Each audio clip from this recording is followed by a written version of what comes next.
আবার স্বাগত 21 বিজনেসের সঙ্গে আছি মহিমা পলি। লেনদেনের সমাপ্তি হয়েছে ঢাকা স্টক এক্সচেঞ্জে, কিন্তু বড় পতনের মধ্য দিয়ে কিন্তু আজকে লেনদেনের সমাপ্তি হয়েছে ঢাকা স্টক এক্সচেঞ্জে। 231 পয়েন্ট কমেছে ডিএসসির প্রধান সূচক। সেটা যদি আমি একটু শতাংশের দিক থেকে বলি, প্রায় 4.5% মতো কমেছে এই সূচকটি।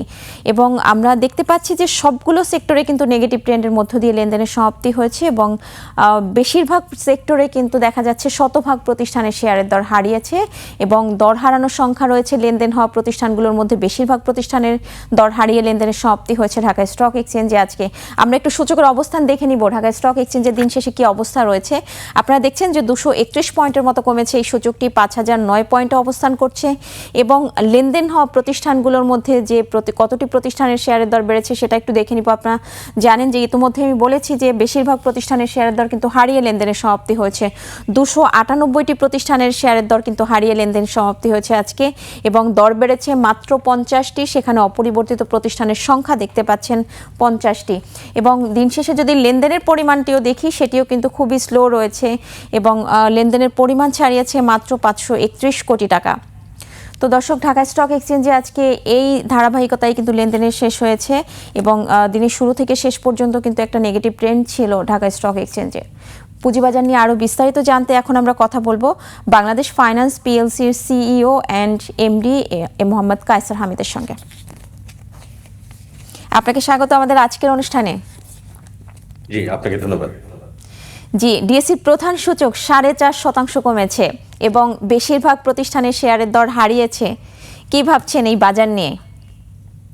জি, এটা আমরা গত সপ্তাহের শুরুতেই বেসিক্যালি আপনার যে ইরান এবং ইউএসএ ইসরায়েলের যে যুদ্ধ, তার একটা প্রতিক্রিয়ার মধ্য দিয়ে আমাদের গত সপ্তাহটা শুরু হয়েছিল এবং গত সপ্তাহে আপনি জানেন যে প্রায় 138 পয়েন্ট পড়ে আমাদের রোববারের কার্যক্রম শুরু হয়, কিন্তু সেটা কিন্তু আমরা দেখছিলাম যে সোমবারে কিছুটা হলেও রিকভার করেছে এবং এরপরে যে আবার যে ধাক্কাটা সেটা যেমন খেয়েছি, বাট গত দিনে আমরা মনে করছিলাম যে মার্কেটটা হয়তো সেখান থেকে কিছুটা হলেও রিকভার করবে এবং আজকে আমরা পজিটিভলি দেখবো। বিকজ আমরা যতই জানি যে এটা ইন্টারন্যাশনালি আমাদের উপর ইম্প্যাক্ট পড়বে, বাট সেই ইম্প্যাক্টটা কিন্তু এত ইমিডিয়েট হওয়ার কোনো কিছু নাই। আমাদের যে ইন্টারন্যাশনাল ট্রেড, আমাদের যে ফরেন রিজার্ভ, তেলের অন্যান্য যে ইস্যুসটা, সেটার যে খুব একেবারে ইনস্ট্যান্টলি ইম্প্যাক্ট পড়বে সেটা কিন্তু আসলে না। কিন্তু আমাদের কাছে যেটা মনে হয়েছে যে মানুষের যে শঙ্কাটা, সেই দ্বিধাগ্রস্ততা আরো সিগনিফিকেন্টলি বাড়িয়ে দিয়েছে মার্কেটের উপরে এবং যার ফলে আজকে এই সিগনিফিকেন্ট লেভেলে আমরা একটা পতন দেখলাম এবং আমরা যদি সাম আপ করি তাহলে প্রায় 500-র বেশি পয়েন্ট কিন্তু আমরা গত এক সপ্তাহে হারালাম এই ঢাকা স্টক এক্সচেঞ্জের ইন্ডেক্স থেকে। আপনি আপনি আমরা সবাই যেটা মনে করেছিলাম যে নির্বাচনের পরে হয়তো আমরা পজিটিভ যে একটা ট্রেন্ড দেখছিলাম নির্বাচনের ইমিডিয়েট আগে, হ্যাঁ, ভালো একটা গতি নিয়ে কিন্তু বাজার চলছিল, যে ভলিউম যেটা বাড়ছিল সেটাতেও আমরা মনে করছিলাম যে দ্যাটস দ্য ইন্ডিকেশন যে মার্কেটটা আসলে একটা স্থিতিশীলতার দিকে যাবে।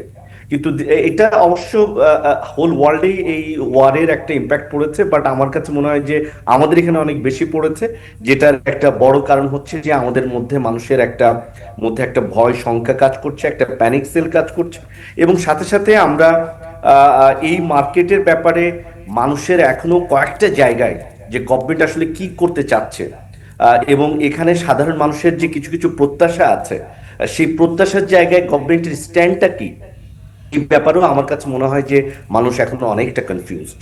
এই কনফিউশনটা দূর করতে না পারলে আপনার মার্কেট হয়তো এই ওয়ারের কারণে কিছুটা ইম্প্যাক্ট হবে, বাট সেই ইম্প্যাক্টটা কিন্তু আজকে যেটা আমরা দেখলাম এই লেভেলে হওয়ার কোনো কারণ নাই। আপনি জানেন যে আমাদের যে ফরেন রিজার্ভ আছে সেটা আসলে ইনাফ সাপোর্ট করতে পারবে আমরা 4 মাসের বেশি ইম্পোর্ট করতে পারা। আমাদের যে পরিমাণ ওয়েল আছে সরকার বলছে এবং যেগুলো তাদের পাইপলাইনে আছে সেটাতেও খুব অল্প সময়ের মধ্যে সেখানে কোনো সংকট হওয়ার কোনো সম্ভাবনা নাই। সেকেন্ড হচ্ছে যে আপনার ডলারের যে মার্কেটটা আপনি দেখছেন যে এটা কিন্তু অনেকটা স্টেবিলাইজ আমরা দেখলাম এবং এই মুহূর্তে মার্কেটে এক্সেস ডলারও আছে ব্যাংকগুলোর কাছে। সেন্ট্রাল ব্যাংক গত সপ্তাহে যেটা বাই করার কথা ছিল সেই সিগনিফিকেন্ট লেভেলে করেও নাই। তার মানে আমরা ডলারের দামটা যে হঠাৎ করে বেড়ে যাওয়া সেটা আমরা মনে করছি না এবং যদি খুব সিগনিফিকেন্টলি আমাদেরকে এই মুহূর্তে ইম্পোর্ট করতে হয় সেটার ক্ষেত্রে হয়তো ডলারের উপর একটা প্রেশার আসতে পারে। সুতরাং ক্যাপিটাল মার্কেটের সঙ্গে যদি আপনি ডাইরেক্টলি লিঙ্ক করেন যে আমাদের যদি আপনার ইনফ্লেশন বেড়ে যাওয়া, তেলের দাম বৃদ্ধি পাওয়া এবং সেটার ফলে আপনার কস্ট অফ প্রোডাকশন বাড়া, রেভিনিউ কমে যাওয়া, সেটার ইম্প্যাক্ট আসলে আরো একটু পরে আসা উচিত। কিন্তু আমরা দেখলাম যে এই মুহূর্তে জ্বালানি তেলের দাম অ্যাডজাস্টমেন্ট করার ব্যাপারে সরকারের কোনো প্ল্যান নাই, এবং ডলারের মার্কেটে স্টেবিলাইজ দেখছি। তার মানে বাকি যে জিনিসটা আমার কাছে এই মুহূর্তে মনে হচ্ছে যে এই মার্কেটের স্থিতিশীলতার জন্য, মার্কেটের যে সংস্কারগুলো আমরা করেছি সেটার বাস্তবায়নের জন্য, এবং সরকার এটা নিয়ে এক্স্যাক্টলি কি ভাবছে সেইটা সাধারণ মানুষের মাঝখানে আমরা ট্রান্সফর্ম করতে পারিনি। আমি আমি এখানে একটু ইন্টারাপ্ট করতে চাচ্ছি। আপনি যেটা বলছেন আসলে এই যে মধ্যপ্রাচ্য সংকটটা, এটাই হয়তো বাজারের উপরে প্রভাব পড়ছে, তাই তো? এটার সাথে সাথে আমি কিন্তু কয়েকটা পয়েন্ট আপনাদের বললাম যে আমরা কিন্তু আমি আরেকটা বিষয় এখানে একটু জি বলুন। যে সরকারের যে এই মার্কেট নিয়ে খুব স্পেসিফিক যে প্ল্যান, যেটা মানুষ মনে করছে যে এটা নিয়ে মানুষ চিন্তা করবে। আমরা সেন্ট্রাল ব্যাংকে লিডারশিপ লেভেলে চেঞ্জ দেখেছি, ব্যাংকগুলোর যে সংস্কার সেইটাকে কন্টিনিউশনের একটা সরকারের কাছ থেকে কথা শুনছি, এবং 180 দিনে বিভিন্ন মন্ত্রণালয়ে যে পরিবর্তন সেটার ব্যাপারেও আমরা কিন্তু টপ লিডারশিপ লেভেল থেকে একটা সাউন্ড শুনেছি। আমাদের ঠিক মনে হয় লোকজনের প্রত্যাশা যে ক্যাপিটাল মার্কেটে কি কি রিফর্ম আসলে ফাংশন করবে, নতুন যে স্টেট ওন অর্গানাইজেশন সেগুলো কিভাবে মার্কেটে ইনভেস্টেড হবে, মিউচুয়াল ফান্ডের আসলে এখানে কি ধরনের ডেভেলপমেন্ট আমরা দেখতে পাবো, এবং এসইসির যে সংস্কার, সেই সংস্কারগুলো আসলে ফাংশনালিটি কত দ্রুত গভর্নমেন্ট এখানে কাজ করবে। আমি একটু এই জায়গাটা নিয়ে কথা বলতে চাচ্ছিলাম, যে আমরা এই যে যুদ্ধ পরিস্থিতি, যখন থেকে যুদ্ধ শুরু হয়েছে তারপর থেকে কিন্তু বাজার নেগেটিভ আমরা দেখেছি, কিন্তু মাঝখানে একদিন কিন্তু বাজারটা পজিটিভ ছিল, এবং ওই সময়টাতে বাংলাদেশ ব্যাংক এবং দুদকের মতো সেটা পরিচালনা পর্ষদ মানে পুনর্গঠনের একটা সিদ্ধান্ত হয়েছে, এবং সেটাও বিএসসিসি পুনর্গঠনের একটা সিদ্ধান্ত কিন্তু চলছিল। মানে সেটার প্রভাব কি পড়েছে, মানে এই প্রভাবটা কি আসলে বাজারের উপরে পড়ছে কিনা? আপনার সঙ্গে আমি একমত এই কারণেই যে আমরা যখনই পত্র পত্রিকা এবং সোশ্যাল মিডিয়াতে দেখলাম যে কিছু চেঞ্জের বিষয় নিয়ে ভাবা হচ্ছে কমিশনকে নিয়ে, তার কিন্তু সাথে সাথে আমরা দেখলাম যে মার্কেটে নেতিবাচক জায়গা থেকে কিছুটা পজিটিভ ট্রেন্ডে ফেরত আসলো, এবং পজিটিভ দিয়ে মার্কেটে শেষ হলো।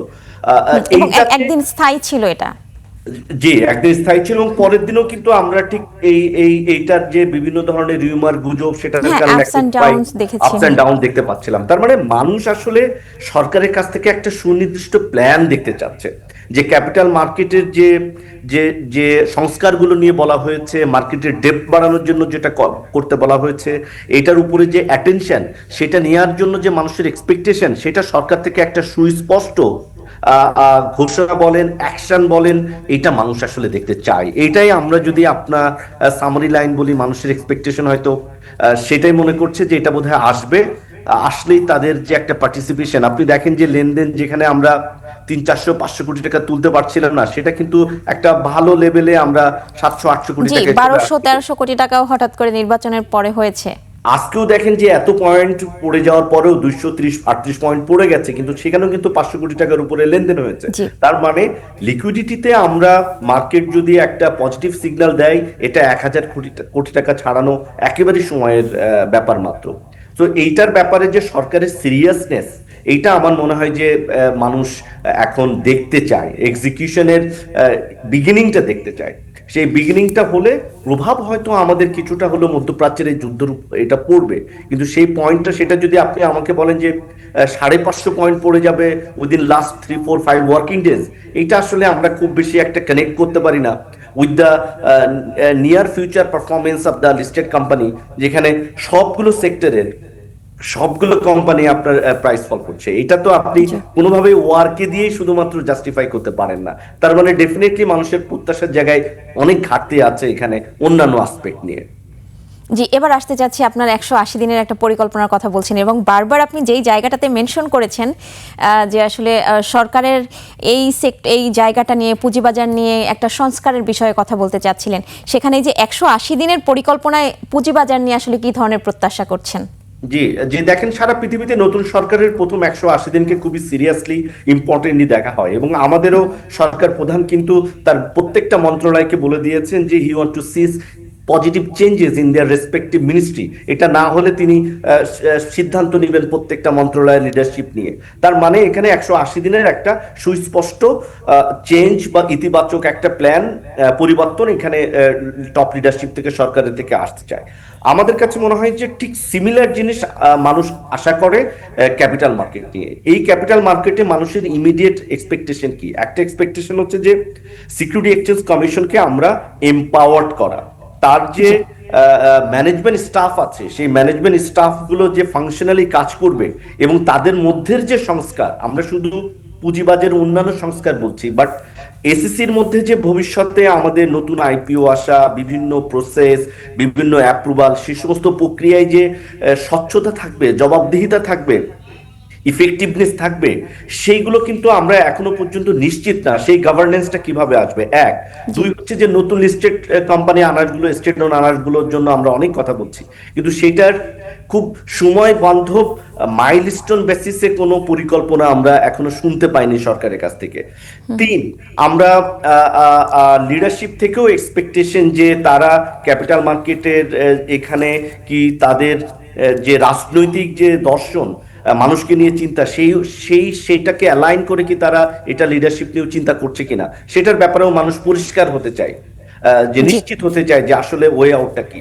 এবং সাথে সাথে আপনার যে অন্যান্য যে আমাদের মার্জিন রুল পলিসি আসলো, মিউচুয়াল ফান্ডে যেটা আসলো, এখানেও কিন্তু মানুষের মধ্যে, ব্রোকারেজ হাউসগুলোর মধ্যে কিন্তু একটু দ্বিধা সংকোচ আছে যে এটা রোল আউটটা যেভাবে বলা হয়েছে, এটার ইফেক্টিভ ডেট কিভাবে হওয়া উচিত, মানুষ কিন্তু এটা নিয়েও শঙ্কার মধ্যে আছে।